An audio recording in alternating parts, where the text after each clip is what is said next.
इस अखिल भारतीय बैठक में मंच पर विराजमान कल्याण आश्रम के राष्ट्रीय अध्यक्ष आदरणीय रामचंद्र खराड़ी जी, उपस्थित अन्यान्य ज्येष्ठ श्रेष्ठ पदाधिकारीगण तथा देश भर के भिन्न भिन्न प्रांतों से आए हुए आत्मीय कार्यकर्ता भाइयों एवं बहनों, बौद्धिक सत्र प्रारंभ करते समय मुझे बाल्यकाल की एक कथा स्मरण में आ रही है। बाद में वो कथा संघ की शाखाओं में भी सुनने का अवसर मिला है। हाथ की 5 उंगलियां हैं, अंगूठा है, तर्जनी है, मध्यमा है, अनामिका है और कनिष्ठिका है। 5 उंगलियों में एक बार झगड़ा हो गया। झगड़ा छोटी छोटी बातों पर होता है। पहले धर्मयुग नामक एक पत्रिका चलती थी। उस पत्रिका में एक काव्य आया था, आओ बंधु झगड़ा करें, खूब फुर्सत है झगड़ा करें। मेरी ऊंचाई कम तुम्हारी ज्यादा क्यों, आओ बंधु झगड़ा करें, खूब फुर्सत है झगड़ा करें। छोटी छोटी बातों पर झगड़ा होता है। तो हाथों की इन उंगलियों में भी झगड़ा हो गया। अंगूठा कहता था, देखो भाई मैं मोटा तगड़ा पहलवान हूं, इसलिए सबको मेरी बात मानना चाहिए, मेरा कहना मानना चाहिए। तर्जनी ने अपना तर्क प्रस्तुत किया। सारी दुनिया को रास्ता बताने का काम तो मैं करता हूं, इधर जाओ, यहां जाओ, वहां जाओ। ये अंगूठा से नहीं होता, ये तर्जनी से होता है। भगवान ने रास्ता दिखाने का काम तर्जनी को दिया है, तो रास्ता दिखाने वाला मैं, तो मैं सबसे बड़ा, इसलिए मेरा कहना सबको मानना चाहिए। मध्यमा ने अपना तर्क रखा, देखो भाई आकार और प्रकार में सबसे बड़ा कौन है, मध्यमा है। अब घर में 4 भाई हैं, बड़ा भाई मान लो मजदूरी करता है, खेती करता है, और छोटा भाई कलेक्टर बन गया, तो कलेक्टर बने चाहे मंत्री बने। बड़ा भाई मजदूरी करता है तो भी उसको पैर छुएगा कि नहीं छुएगा। तो मैं बड़ा हूं, इसलिए मेरा कहना मानना चाहिए। अनामिका ने अपना तर्क रखा कि भाई सारा धर्म का काम मैं करता हूं, माथे पर टीका लगाना है, भगवान के माथे पर जाना है, मैं जाता हूं। हमारे यहाँ 4 पुरुषार्थ है, धर्म अर्थ काम मोक्ष, तो धर्म का काम मैं करता हूं, इसलिए मैं सबसे बड़ा, मेरा कहना मानना चाहिए सबको। कनिष्ठिका ने अपना तर्क रखा, मैं यदि नहीं रहा तो मुट्ठी बंद ही नहीं होगी, और हमारे यहाँ कहा गया है बंधी मुट्ठी लाख की, खुल गई तो खाक की, इसलिए मैं सबसे बड़ा, मेरा कहना मानना चाहिए। अब सब उंगलियों का इस प्रकार से झगड़ा चल रहा था, तो खाना भी ठीक से नहीं खा पा रहा था वो। एक दिन एक महात्मा जी आए उनके घर में, उन्होंने पूछा, क्यों भाई क्या बात है, तुम दुबले क्यों हो रहे हो। पहले के दिन ऐसे थे, महात्माओं से उंगलियों की भी बातचीत होती थी, आज भी होती होगी क्या पता। तो उसने कहा है कि महात्मा जी क्या बताऊं, मेरी उंगलियों में आपस में झगड़ा हो रहा है, सब कहते हैं मैं बड़ा, मेरा कहना मानो। महात्मा जी ने कहा चलो आज इसका फैसला करेंगे। एक पानी का जार एक रखा वहां पर। महात्मा जी ने अंगूठे को कहा, भैया अंगूठा तू बड़ा पहलवान है, ताकतवर है, चला जरा उठा के बताओ। तो पानी का जो पात्र है उसको उठा नहीं सका, इधर हिलाया उधर हिलाया, कुछ नहीं कर सका वो। फिर तर्जनी की बारी, तुम रास्ता दिखाते हो दुनिया को, चलो तुम ही उठा लो, वो भी नहीं उठा सका। मध्यमा वो भी नहीं उठा सका, अनामिका वो भी नहीं उठा सका, कनिष्ठिका का तो प्रश्न ही नहीं। महात्मा जी ने कहा अच्छा चलो सब 5 मिलकर उठाओ। 5 मिलकर के उठा लिए। एक अकेला उंगली कुछ नहीं कर सकता। कलम भी चलाना है तो 2 लोगों को, 2 उंगलियों को मिलकर के कलम चलाना पड़ता है, तब कलम चलता है। भोजन का कौर भी ग्रहण करना है तो भी 4-5 उंगलियों को साथ मिलना पड़ता है, तब हम कर सकते हैं। तो कोई भी काम सफल होना है तो सब मिलकर प्रयास करना होता है। आज का विषय भी यही है, सामूहिक प्रयास से लक्ष्य की प्राप्ति। कोई भी काम बिना सामूहिक प्रयास के संभव नहीं है। लक्ष्य की प्राप्ति करना है तो हमारा लक्ष्य क्या है यह भी जानना आवश्यक है। राष्ट्रकवि मैथिली शरण गुप्त कहा करते थे, हम सब जानते हैं, हम लक्ष्य को रोज स्मरण करते हैं, सर्वांगीण उन्नति, परम वैभव, भिन्न भिन्न रूपों में स्मरण करते हैं। तो भारत की सर्वांगीण उन्नति ये हमारा लक्ष्य। तो सर्वांगीण उन्नति यानी क्या? तो मैथिली शरण गुप्त कहते हैं, भूलोक का गौरव, प्रकृति का पुण्य लीला स्थल कहाँ, फैला मनोहर गिरि हिमालय और गंगा जल कहाँ, संपूर्ण देशों से अधिक किस देश का उत्कर्ष है, उसका कि जो ऋषि भूमि है वह कौन भारतवर्ष है। हाँ, वृद्ध भारतवर्ष ही संसार का सिरमौर है, ऐसा पुरातन देश कोई विश्व में क्या और है। संसार की भवभूतियों का यह प्रथम भंडार है, विधि ने किया नर सृष्टि का पहले यही विस्तार है, संसार को पहले हम ही ने ज्ञान भिक्षा दान की, आचार की, विज्ञान की, व्यापार की, व्यवहार की। हर दृष्टि से दुनिया को दिशा देने वाला, मार्गदर्शन करने वाला ऐसा अपना परम प्रिय भारत रहा है। वैसा देश फिर से बनना चाहिए, इस सपने को लेकर हम सब चल पड़े हैं। अब ये सपना साकार करना है तो जड़ों को छोड़ करके इस सपने को साकार तो नहीं कर सकते। भारतवर्ष को एक शक्ति संपन्न सामर्थ्यशाली भारत बनाना है तो भारत को अपनी जड़ों को भी मजबूत करना पड़ेगा। और भारत की जड़ें कहाँ हैं? तो भारत की जड़ें हैं वनों के अंदर है, जंगलों के अंदर है, जहां से हमारी संस्कृति का उद्भव हुआ, अरण्य की संस्कृति, वहां हमारी जड़ें हैं। उसको जब तक मजबूत नहीं करेंगे, जब तक सक्षम नहीं बनाएंगे, तब तक भारत सक्षम नहीं होगा, भारत सबल नहीं होगा। यदुनाथ सरकार ने एक किताब लिखी है छत्रपति शिवाजी महाराज पर, बड़े इतिहासकार हो गए यदुनाथ सरकार। वो लिखते हैं कि प्रयागराज में अक्षय वट को जहांगीर का शासन था तो उसने सब प्रकार से समाप्त करने के लिए कोई कसर नहीं छोड़ा। अक्षय वट की जड़ों को खोद करके सब पेड़ कटवा दिया, पेड़ कटवा करके उसके ऊपर एक धातु का पूरा एक उससे ढक दिया, एक कवर लगा दिया ताकि अक्षय वट फिर से खड़ा न हो सके। उसको आग भी लगाया, पेड़ को कटवा करके आग भी लगाया, आग लगाकर उसको कवर कर दिया उसको धातु की प्लेट से। लेकिन कुछ कालखंड बाद ध्यान में आता है वो अक्षयवट फिर से खड़ा हो गया। आज अक्षयवट है प्रयागराज के अंदर। क्यों खड़ा हो गया? क्योंकि वो अक्षयवट की जड़ें इतनी गहरी थी, इतनी मजबूत थी, उसको जलाने के बाद भी, उसको धातु के कवर से उसको ढकने के बाद भी वो फिर से जीवित हो गया, फिर से खड़ा हो गया।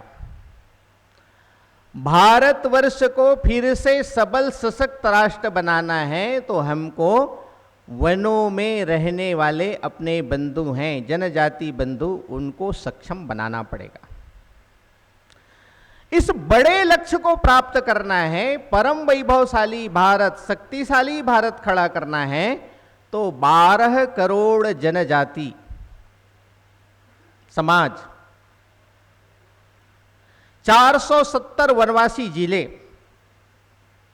और 705 जनजाति, इसकी चिंता न करते हुए यदि हम भारत की कल्पना करेंगे तो वो संभव नहीं है। इसलिए भारत का विचार करना है, भारत को सबल सशक्त राष्ट्र एक बड़े लक्ष्य के तौर पर हमको प्राप्त करना है, तो अपने देश के ये जो जनजाति समाज है उसको सक्षम बनाना पड़ेगा, संगठित बनाना पड़ेगा और राष्ट्र के साथ एकत्व के भाव से खड़ा करना पड़ेगा। मैंने 3 बात कही है, सक्षम करना पड़ेगा, संगठित करना पड़ेगा और राष्ट्रीयता के एकत्व के भाव से उसको खड़ा करना पड़ेगा।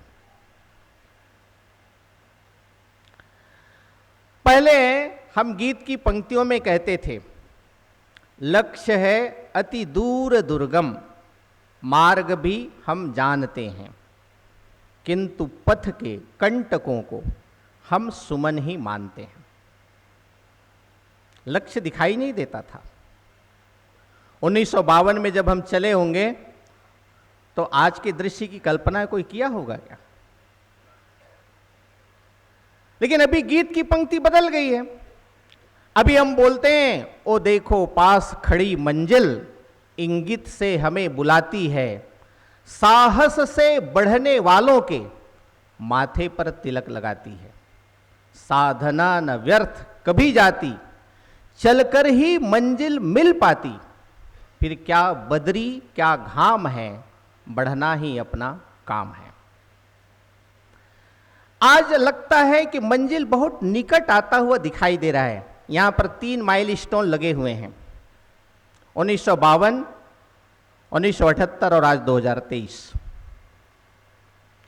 यह बताता है कि हमारा लक्ष्य निकट है। अभी अभी हम अलग अलग आयामों का वृत्त हमने सुना है। लगता है इतने 14 आयाम, इतने प्रकार के। अभी विश्वविद्यालय 110 120 विश्वविद्यालयों में हम पहुंचे हैं, 400 कॉलेजों के अंदर कार्यक्रम हुआ है, लाखों छात्र आए, 1500 प्राध्यापक आए। राष्ट्रपति भवन में भी कभी हम गए नहीं, वहां भी 800 लोग गोष्ठी में जाते हैं। एक एक आयाम का वृत्त बहुत उत्साहवर्धक है, लेकिन ये आयामों के कार्य ये हमारे साध्य नहीं है। यहां पर लिखा है प्रकल्प, कार्यक्रम, उपक्रम, ये साध्य नहीं है, ये साधन है। ये हमारे आयाम, ये सब प्रकार की गतिविधियां, ये सब हमारे साधन हैं। साध्य क्या है? ये 12 करोड़ जनजाति समाज सक्षम होना चाहिए, संगठित होना चाहिए और राष्ट्रीयता से ओतप्रोत होकर एकत्व के भाव से, हिंदुत्व के भाव से खड़ा होना चाहिए। ये हमारा साध्य है। उस साध्य को यदि प्राप्त करना है तो आज हमारी क्या स्थिति है? तो हम सबको अनुभव में है ना, 70 साल हो गए वनवासी कल्याणाश्रम के काम को। अभी भी 100 जनजाति जिले ऐसे हैं जहां हमारी पहुंच नहीं है। क्या हम एक एक जिले को, एक एक प्रांत का अधिकारी कोई गोद ले सकता है क्या? 100 जिले हैं, एक एक जिले, एक एक प्रांत के अधिकारी गोद लेंगे और साल भर के अंदर संघ की शताब्दी आते आते हम एक भी जिला खाली नहीं रहने देंगे। हम सोच सकते हैं क्या? हमारे 705 जनजाति है, उसमें से लगभग 500 जनजातियों तक हमारी पहुंच है।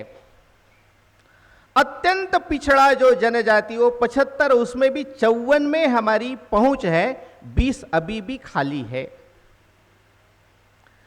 ऐसे एक एक लक्ष्य को जो कार्य के संबंध में आवश्यक है, अनिवार्य है, ऐसी बातों को हम चिन्हित करके सुनियोजित प्रयास हम उसकी दिशा तय कर सकते हैं क्या? विकास खंड है, जो विकास खंड है उसके 50% विकास खंड में हम आज पहुंच पाए हैं कार्य की दृष्टि से। क्या खंडों के बारे में भी हम सोच सकते हैं क्या? कुछ खंड ऐसे निकल सकते हैं क्या एक खंड, एक नए कार्य विहीन खंड को गोद ले सके, ऐसे कुछ खंड हो सकते हैं क्या?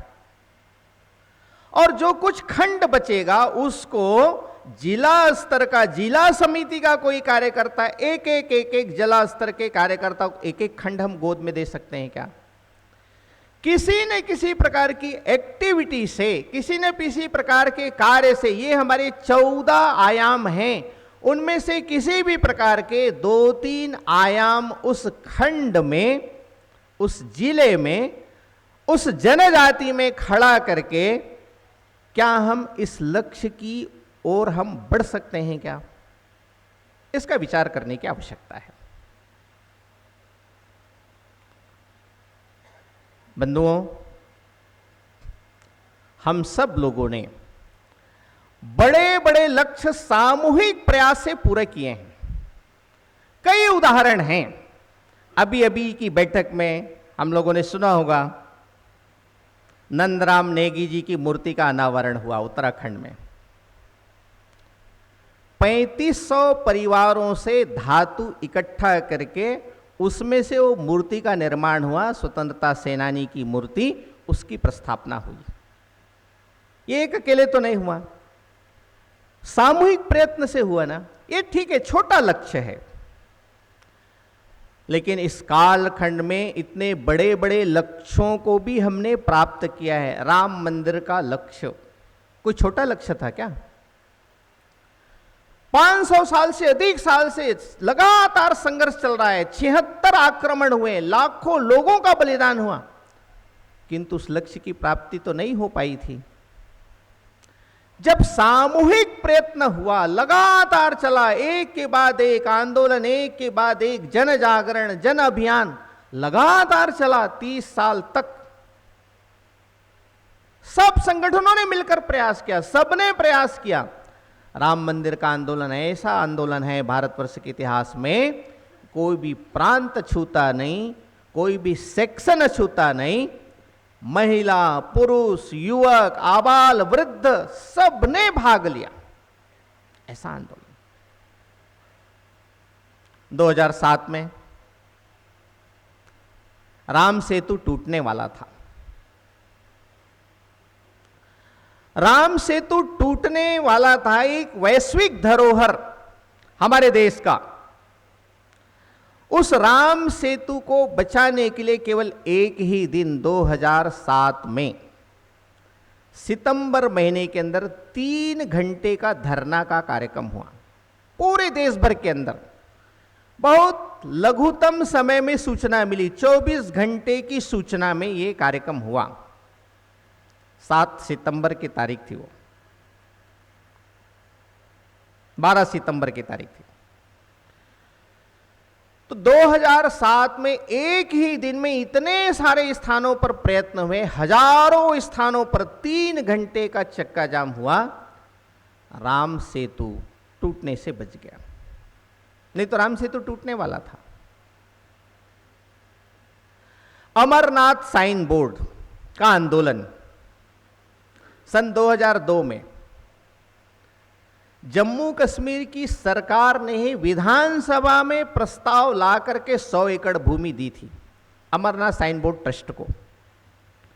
लोग यात्रा के लिए आते हैं तो उनके लिए एक टेम्पररी कोई व्यवस्था हो सके, कोई टेंट वगैरह लगा सके, इसलिए 100 एकड़ भूमि दी थी। वहां पर 4 महीने के लिए लोग जो जाते थे अमरनाथ यात्रा के लिए वो सब रुकते थे, उनकी व्यवस्था होती थी। लेकिन 2008 में आतंकवादियों के दबाव के चलते ये अमरनाथ की यात्रा चलने लगी, लोग जाने लगे, तो जगह जगह कई स्थान जीवंत होते गए। कई मंदिर जहां कोई पूजा अर्चना नहीं होती थी वहां पर लोग एकत्र होने लगे, हिंदू शक्ति खड़ी होने लगी। आतंकवादियों को लगा कि ये तो खतरा है, हमारे कश्मीर को अलग करने की दिशा में ये बाधक है। इसलिए क्या किया, उसने सरकार पर दबाव डाला, और उस समय जो सरकार थी पीडीपी वगैरह की, कांग्रेस के साथ मिलकर के उन्होंने सबने वो जो 100 एकड़ जो भूमि दी थी उसको निरस्त कर दिया आतंकवादियों के दबाव के चलते। 2008 में 31 मई 2008 आंदोलन शुरू हो गया। अमरनाथ साइन बोर्ड ट्रस्ट के नाम से आंदोलन शुरू हुआ। 63 दिन तक आंदोलन चला। सब लोगों ने 15 अगस्त का कार्यक्रम हुआ तो युवकों का एक दिन जुलूस निकला तिरंगा लेकर के। 2 ही नारे थे, बम बम बोले भारत माता की जय, तीसरा कोई नारा नहीं। आप कल्पना कर सकते हैं, केंद्र में भी विरोधी विचारों की सरकार, राज्य में भी विरोधी विचारों की सरकार, माताओं बहनों की भी जुलूस निकला, उसका भी प्रदर्शन हुआ, उसमें भी वही नारे वही स्लोगन। छोटे छोटे बालकों का भी उसी प्रकार से जुलूस निकला, वो भी अनुशासित, उसमें भी वही नारे, बम बम भोले भारत माता की जय। सरकार को झुकना पड़ा। दोनों विरोधी विचारों की सरकार होने के बावजूद समाज की शक्ति खड़ी हुई, सामूहिक प्रयत्न का परिणाम हुआ और जो अमरनाथ साइन बोर्ड ट्रस्ट की जो भूमि निरस्त की थी, उस सरकार को वापस करना पड़ा। हम सब इतने प्रकार के आयाम यहां पर हैं, 14 प्रकार के आयाम हैं, कई प्रकार की गतिविधि भी चलती है। ये सब मिलकर कल्याण आश्रम के ही अंग हैं। हमारा अलग अलग आयामों का अभिनिवेश खड़ा न हो, ये बहुत ध्यान रखने की बात है। मेरा तो ये खेलकूद आयाम है, मेरा उससे बाकी से कोई मतलब नहीं है। मेरा तो श्रद्धा जागरण का काम है, मेरा बाकी आयाम से कोई मतलब नहीं है। ऐसा यदि सोचेंगे, खंड खंड विचार करेंगे, तो हम शायद लक्ष्य प्राप्ति की दिशा में जो कम समय लगेगा वो शायद समय और बढ़ेगा। हम नहीं कर सकते। ये शरीर है, शरीर में सब अलग अलग अंग है ना, सबके अलग अलग काम हैं। आंखों का काम देखना है, हम कितना भी प्रयास करें कान से हम देख सकें, तो कान देखने का काम तो नहीं कर सकता, कान तो सुनने का ही काम करेगा। देखने का काम आंख को ही करना पड़ेगा, सुनने का काम कान से ही करना पड़ेगा, सूंघने का काम नाक से ही करना पड़ेगा, चलने का काम पैर से ही करना पड़ेगा। सबके काम अलग अलग हैं, लेकिन सबके अंदर एक अंगांगी भाव है। सब परस्पर पूरक हैं एक दूसरे के। यदि कोई कहे कि भाई मैं तो नहीं खाऊंगा क्योंकि उससे तो जीभ को आनंद मिलता है, मुझको थोड़ी ना आनंद मिलता है, ऐसा यदि सोच ले और खाना बंद कर दें, तो चलना भी मुश्किल हो जाएगा, देखना भी मुश्किल हो जाएगा। तो सब एक दूसरे के पूरक हैं। तो ये सभी आयाम ये मान करके चलें कि हम सब एक दूसरे के पूरक हैं, परस्पर पूरक हैं। गीता में अध्याय 3 में है ना, देवान भावयतानेन ते देवा भावयन्तु यः परस्परम भावयन्तः श्रेयः परम वाप्स्यथ। सब एक दूसरे के सहयोगी हैं, अंगांगी हैं, और इसीलिए हम सब लोगों को ये सामूहिक जो प्रयास है वो करना है। तो क्या करना पड़ेगा? तो सबकी दिशा निश्चित करनी पड़ेगी, एक दिशा में सब चले। बस जो है एक कीचड़ में फंस गया था, बस निकल नहीं पा रहा था। आसपास के गांव के लोगों को बुलाया, आ गए 40-50 युवक भी आ गए। अब सब बस पर धक्का लगा रहे हैं, कोई आगे से धक्का लगा रहे हैं, कोई पीछे से धक्का लगा रहे हैं। बस कहां से निकलेगा?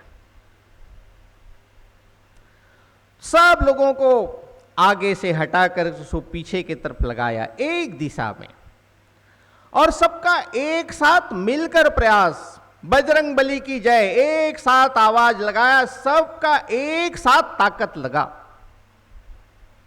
तो सामूहिक प्रयास की सफलता कब होगी? तो सबकी दिशा एक चाहिए और सबका समय एक चाहिए। अलग अलग समय में कोई ताकत लगाएगा तो सामूहिक प्रयास से शक्ति निर्माण नहीं होगी, उससे कोई प्राप्ति नहीं होगी। तो मिल करके परस्पर तालमेल बनाते हुए हम सबको एक दिशा में चलना पड़ेगा, एक दिशा में ताकत लगानी पड़ेगी। कोरोना का कालखंड आया, प्रधानमंत्री जी ने आग्रह किया घंटी बजाना है। अब घंटी बजाने से कोरोना भागेगा क्या? लेकिन घंटी बजाया लोगों ने। प्रधानमंत्री ने एक दूसरा निवेदन किया, बिजली बंद करके सबको दीपक जलाना है, आह्वान किया पूरे देश को। उस समय बिजली बंद किया, सबने दीपक लगाई, घरों के अंदर दीपक जलाया। ये क्या है? दीपक जलाने से कोरोना भागेगा? लेकिन कोरोना भागेगा इसके लिए सामूहिक मन तैयार होना चाहिए, एक मन तैयार होना चाहिए। इसका ये प्रतीक था, ये घंटी बजाना एक साथ, दीपक जलाना एक साथ, ये पूरे देश के 140 करोड़ लोगों का मन एक होना चाहिए। इसके लिए प्रयोग था ये। तो सामूहिक प्रयास की सफलता यदि हमको चाहिए है तो हम सबका मन सामूहिक रूप से, सामूहिक मन का निर्माण करना पड़ेगा। और सामूहिक मन का यदि हमको निर्माण करना है तो अपने अपने सबके ईगोस को संगठन के ईगोस में विलीन करना पड़ेगा।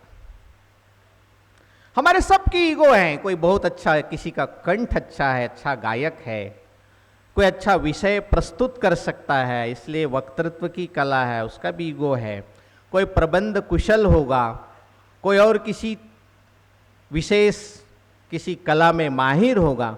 सबके अपने अपने ईगोस जो है उसको संगठन के ईगो में विलीन करना पड़ेगा। और संगठन के ईगो में ही विलीन करना नहीं तो उससे भी आगे राष्ट्र के ईगो के साथ संगठन की ईगो को भी विलीन करना पड़ेगा। अपने ईगोस को संगठन के साथ और संगठन की ईगोस को भी राष्ट्र के साथ विलीन करना पड़ेगा, तब सामूहिक प्रयास से सफलता मिलेगी। एक अखिल भारतीय प्रतिनिधि सभा की बैठक थी। पंडित दीनदयाल जी उपाध्याय और माननीय एकनाथ जी रानडे, किसी विषय पर दोनों का मत नहीं मिला। दोनों का मत नहीं मिला, बहुत चर्चा की, फिर भी मत नहीं मिला तो दोनों पूजनीय गुरुजी के पास आए। पूजनीय गुरुजी को उन्होंने कहा, गुरुजी बोले इस विषय पर हम दोनों का मत नहीं मिल रहा है, आपका क्या अभिमत है बताइए। पूजनीय गुरुजी ने कहा, अरे भाई देखो, दोनों फिर से बैठो, दोनों फिर से चर्चा करो।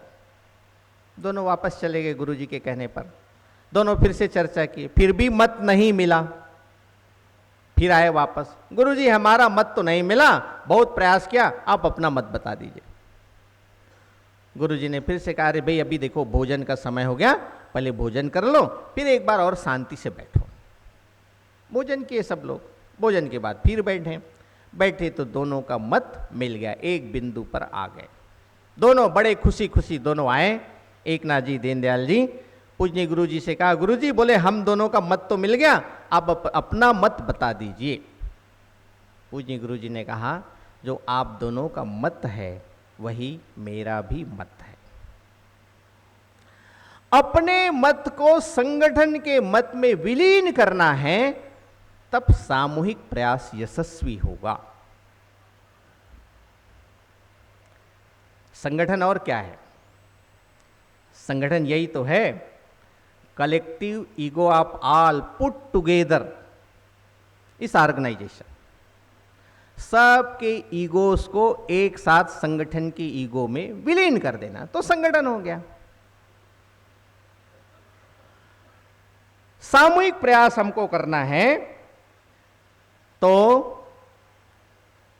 हम सबको संवाद भी रखना पड़ेगा।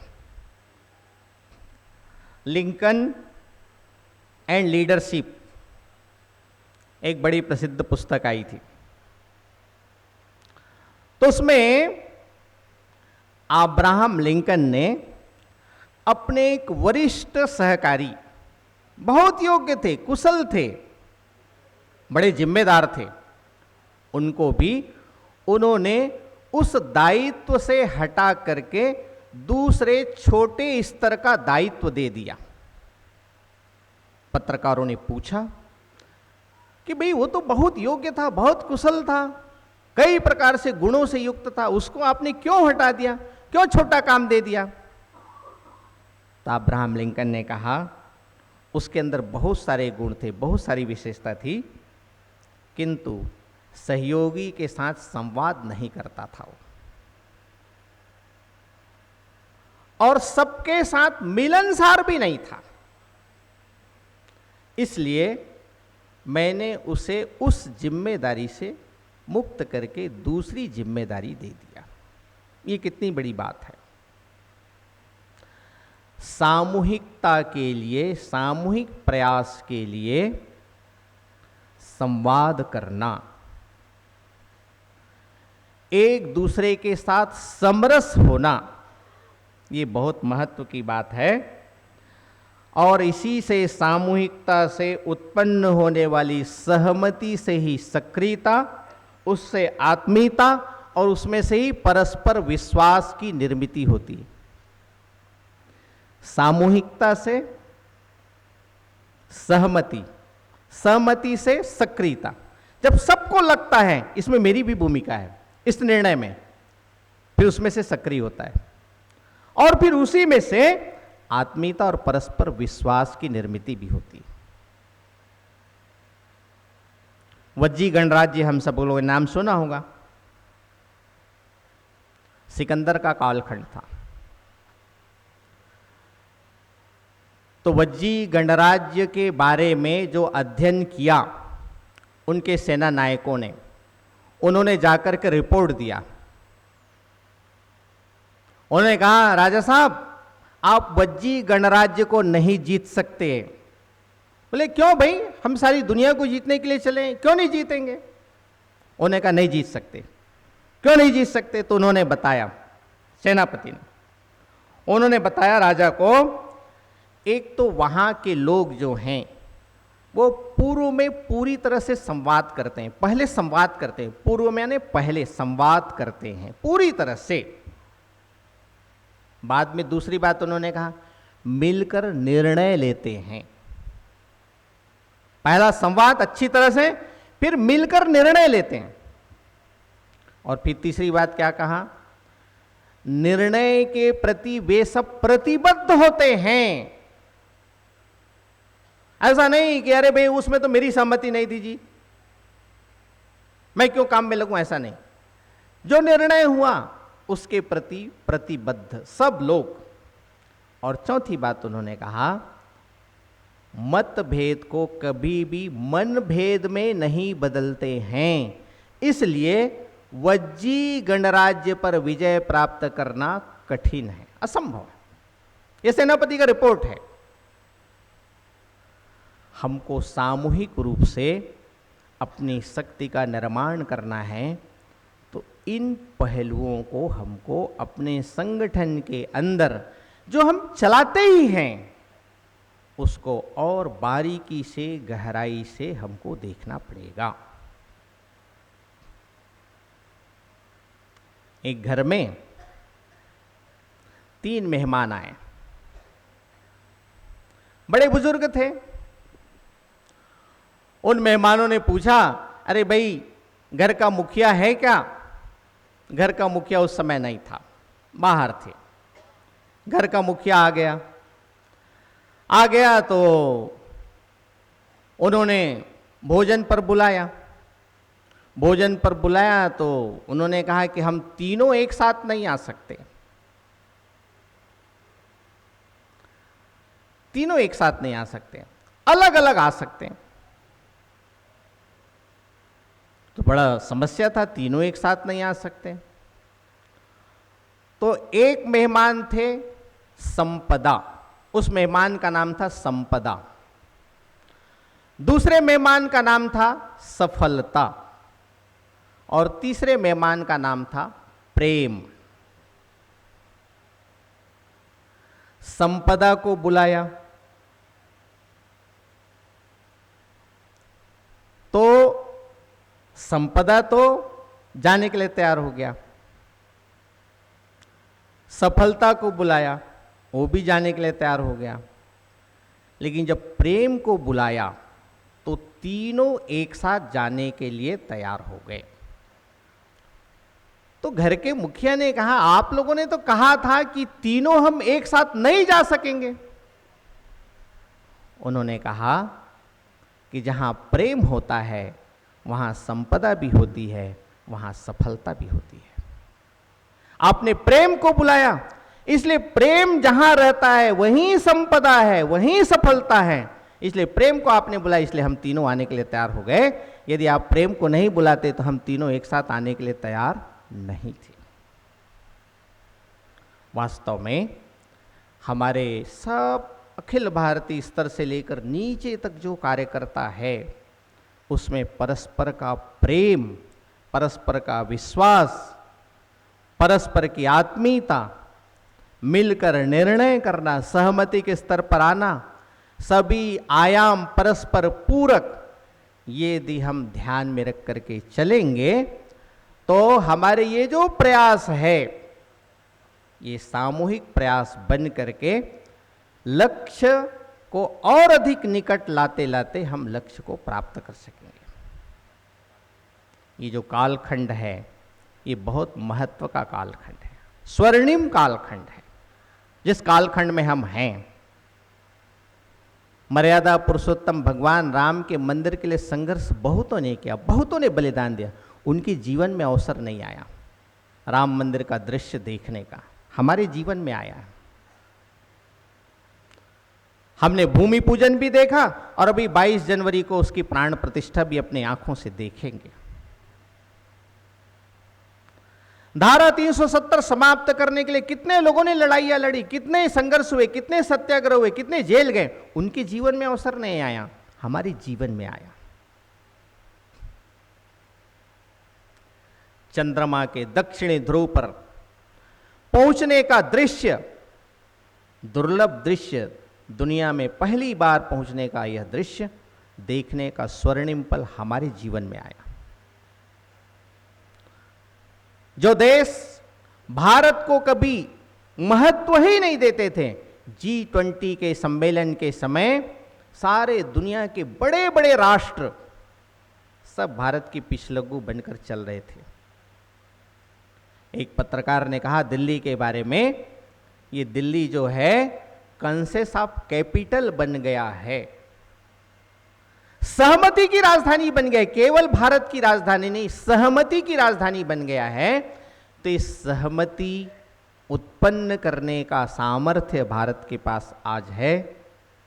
सारी दुनिया भारत की ओर दृष्टि से देख रही है, आशा भरी दृष्टि से। भारत सबल राष्ट्र बनेगा तो विश्व का मंगल होगा, क्योंकि भारत वसुधैव कुटुंबकम के चिंतन को लेकर के चलता है। भारत सर्वे भवन्तु सुखिनः के चिंतन को लेकर के चलता है। लेकिन यह सब प्राप्त करना है तो अपने कार्य का विस्तार, अपने कार्य का बारीकी से अवलोकन करते हुए कहाँ कहाँ हम अभी पहुँच नहीं सके हैं, उन बातों को पक्का करते हुए, ठीक योजना करते हुए हम सब आगे बढ़ेंगे तो संघ के 100 साल और आने वाले 2-3 वर्षों बाद वनवासी कल्याणाश्रम के 75 वर्ष में हम सब लोग एक अच्छा सुखद दृश्य, एक सुंदर दृश्य हम सब लोग देख सकेंगे। यमुना कहती कृष्ण कहाँ हैं, सरयू कहती राम कहाँ है। व्यथित गंडकी पूछ रही है, चंद्रगुप्त बलधाम कहाँ है। अर्जुन का गांडीव किधर है, कहाँ भीम की गदा खो गई, किस कोने में पांचजन्य है, कहाँ भीष्म की शक्ति सो गई। अगणित सीताएं अपहृत है, महावीर निज को पहचानो। अपमानित द्रुपदाएं कितनी, समरसीर सर को संधानो। अलक छेंद्र को धूल चटाने वाले पौरुष फिर से जागो, क्षत्रियत्व विक्रम के जागो। चणक पुत्र के निश्चय जागो। यह धरती आर्य चाणक्य की धरती है, जिसने संकल्प लिया था शिखा बंद करके, जब तक नंदवंश का समूलोच्छेदन नहीं होगा शिखा खोलूंगा नहीं। ऐसे शिखा को खोल देने वाले चाणक्य की यह धरती है, संकल्प लेने वालों की धरती है। हम सब लोग भी संकल्प लेकर के यहाँ से जाएंगे इस बैठक में से, और अपने सब प्रकार से पूरी क्षमता का उपयोग करते हुए हम सब आगे बढ़ेंगे। तो जिस सामूहिक प्रयास से लक्ष्य की प्राप्ति हम करना चाहते हैं वह जरूर हम प्राप्त कर सकेंगे। ईश्वरीय कार्य है, भगवान का आशीर्वाद तो है ही। हम सब आगे बढ़ें, इतना ही निवेदन करते हुए आप सब लोगों ने मुझे कुछ विचार रखने के लिए कहा, इसके लिए यहाँ के कार्यकर्ताओं को भी साधुवाद देते हुए अपनी बात पूरी करते हैं।